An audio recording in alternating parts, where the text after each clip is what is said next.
You know what nobody tells you about strawberries?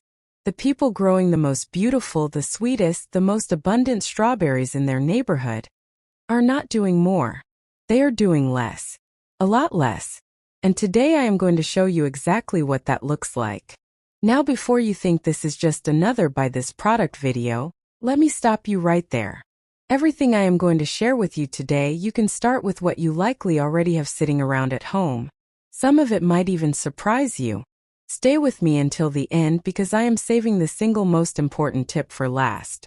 It is the one thing that makes the difference between a strawberry plant that struggles all season and one that practically takes care of itself.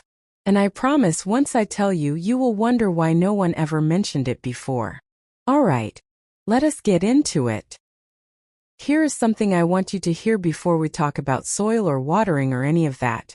If you have tried growing strawberries before and it did not go the way you hoped, it was not your fault.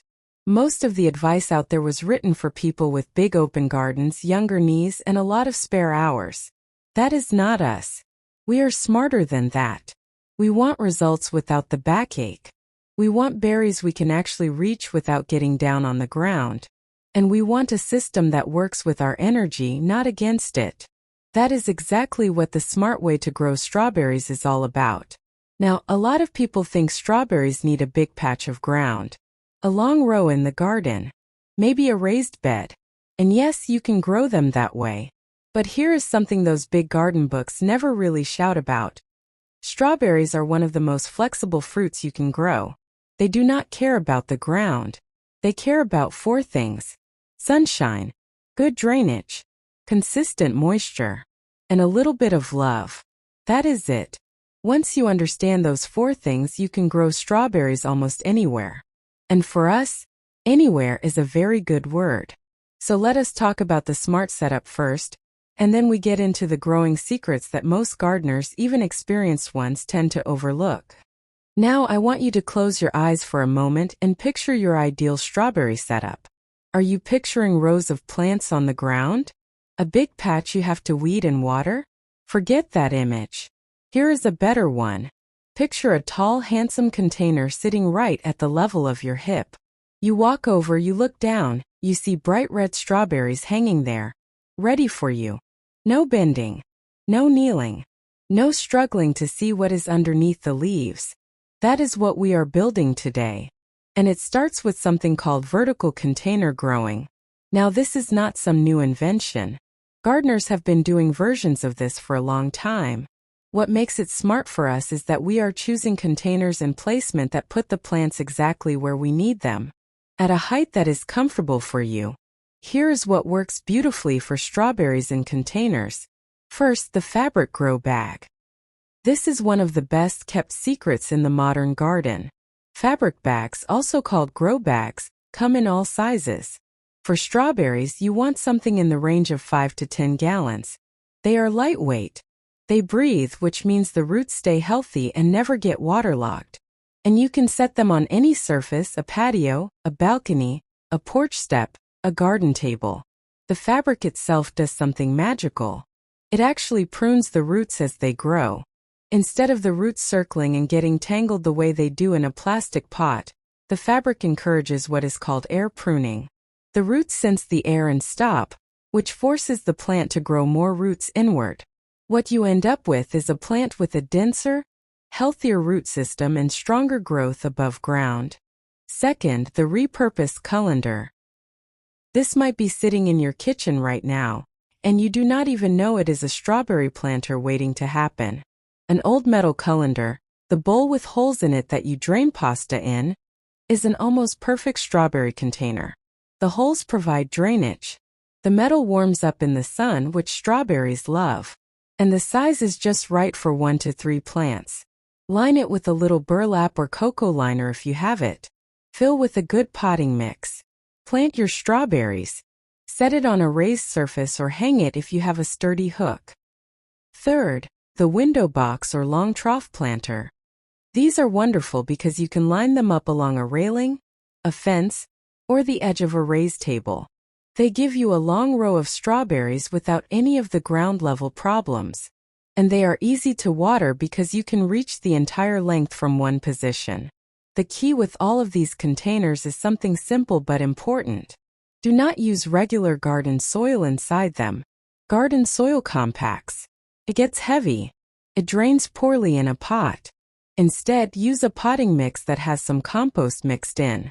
If you can find a potting mix that already has some slow-release fertilizer in it, even better. That feeds your plants slowly over the season without you having to remember to add extra food every week. Now let us talk about the actual plants. Not all strawberries are the same, and this is where a lot of people go wrong without knowing it. There are 3 main types. Let me walk you through each one so you can pick the right one for how you live and what you want. The first type is called June-bearing. These are the classic strawberries.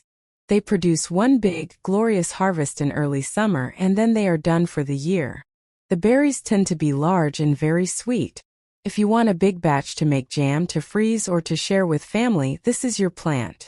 But if you were hoping for fresh berries throughout the whole summer, June-bearing might leave you a little disappointed after that first rush. The second type is called everbearing. This one is a lovely choice for anyone who just wants steady fresh berries over a long season. Instead of one big burst, everbearing varieties give you 2 to 3 waves of fruit, one in early summer, one in late summer, sometimes one more in early fall. The berries are usually a little smaller than June-bearing, but the taste is still wonderful. And the long season means you are reaching into that container for fresh strawberries all the way into September. The third type is called day-neutral. This is the one that surprises most people. Day-neutral strawberries produce fruit almost continuously from early summer right through to the first frost. They do not depend on the length of the day or the season to know when to fruit. They just keep going. Smaller berries, yes, but almost non-stop production. For someone who likes having 2 or 3 fresh strawberries to drop into their morning yogurt or oatmeal every single day, day-neutral is a dream. For most of us in this channel, I would say everbearing or day-neutral are your best friends. You get steady enjoyment without waiting all year for one big event. A few names to look out for when you are shopping. For everbearing, look for Ozark Beauty or Quinault. For day-neutral, look for Albion, Seascape, or TriStar. These varieties are widely available, they are reliable, and they do very well in containers. Okay, you have your container. You have your plants. Now let us talk about planting day. And I want to tell you one rule right now because this is the rule that most beginners accidentally break and then wonder why their plants never really took off. It is called the crown rule. Every strawberry plant has what is called a crown. It is that central part right where the leaves come out, the thick little nub right at the base. That crown must sit exactly at soil level. Not buried below the soil. Not sitting high above it. Right at the surface. If the crown is buried, the plant will rot. If the crown is sitting too high out of the soil, the plant will dry out and struggle to establish roots. Exactly at the surface. Remember that, and your strawberry plants will thank you in the most delicious way possible. Here is how to plant it right every single time. Fill your container to about 2 inches from the top. Make a small mound in the center of the mix like a little hill. Spread the roots of the plant over that hill so they drape down naturally. Then gently pull soil up around the roots, leaving the crown sitting right on top, exactly at soil level. Firm it in gently with your hands. Water it in right away after planting. Not a light sprinkle. A proper thorough soak so the water goes all the way through the container. You should see it draining out of the bottom. Then, and this is important, in the very first season, you are going to want to remove the first flowers that appear on your plants. I know. That feels wrong. You want berries, not less flowers. But hear me out. When you remove those first flowers in the first few weeks, you are telling the plant to put its energy into growing a strong root system instead of trying to produce fruit too soon. A plant that roots strongly in its first few weeks will give you far more fruit later in the season than one that was rushed into fruiting right away. Let me ask you something. How often do you think you need to water strawberries in a container? If you said every day, you are not alone. A lot of people think that. But the truth is a little more nuanced. And the smart approach is one that works with your schedule, not against it. Strawberries in containers like consistent moisture. Not soggy. Not bone dry. Consistently damp like a wrung-out sponge. The way to know if it is time to water is simple. Push your finger about 1 inch into the soil. If it feels dry at that depth, it is time to water. If it still feels damp, leave it. In warm weather, you may find yourself watering every 1 to 2 days. In cooler weather, every 3 to 4 days is often fine. Let the plant tell you, not the calendar. Now, one of the smartest things you can do for yourself and your plants is to use a drip watering system or self-watering containers. Both of these make your life so much easier. Self-watering containers have a reservoir at the bottom.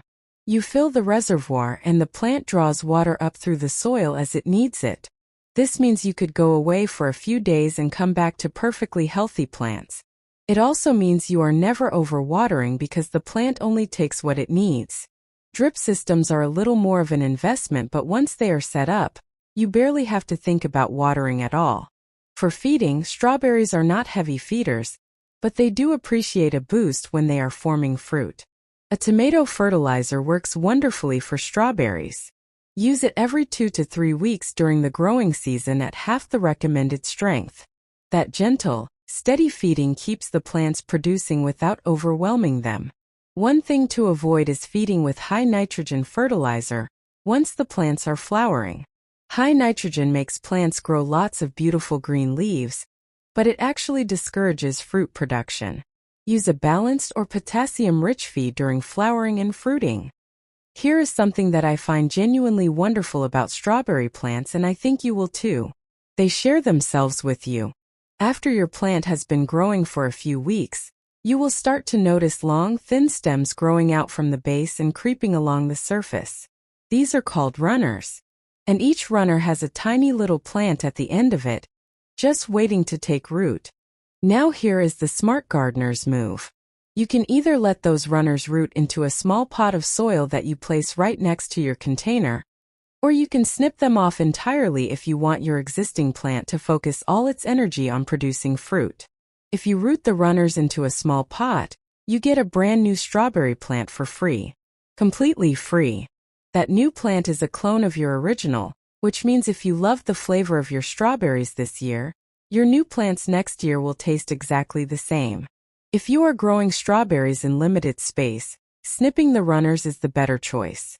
It keeps the mother plant producing more fruit and keeps your container from getting overcrowded. If you have the space, rooting a few runners every season means you are always refreshing your strawberry collection without spending a single penny. The single most important tip that separates the people who struggle with strawberries from the ones who harvest bowl after bowl of beautiful fruit? Here it is. Mulch your strawberries, but not with just anything. Use straw. I know. You might be thinking, is that really it? That is the big secret. But stay with me because the reason behind it is something most people have never thought about. Strawberries are named for straw, not because they taste like it. Because historically, farmers discovered that placing straw around the base of the plants changed everything about how the fruit developed. And here is what straw actually does. First, it keeps the fruit off the soil. When a strawberry rests on bare earth, it picks up moisture from the soil and starts to rot from the bottom up. You have probably seen this before. Beautiful red on top, soggy brown underneath. Straw lifts the fruit just enough to keep it clean and dry. Second, it holds moisture in the soil beneath it, which means you water less often. Third, it suppresses weeds. Fewer weeds, less work, more energy for your plants to grow fruit. Fourth, in colder months it acts as a blanket over the crown of the plant, protecting it from frost and helping your plants survive the winter to produce again next year. Just a few handfuls of straw placed gently around your plants is genuinely one of the most powerful things you can do for a strawberry plant. It is free or almost free. Takes 5 minutes. And the results are noticeable within days. If you found something useful in this video today, leave a comment down below and tell me which tip surprised you the most. And if you are not subscribed to this channel yet, this is the best moment to do it. Every week we share simple, practical gardening wisdom built specifically for people like us. Smart gardening. Easy gardening. Gardening that works with your life. I will see you in the next one. Happy growing.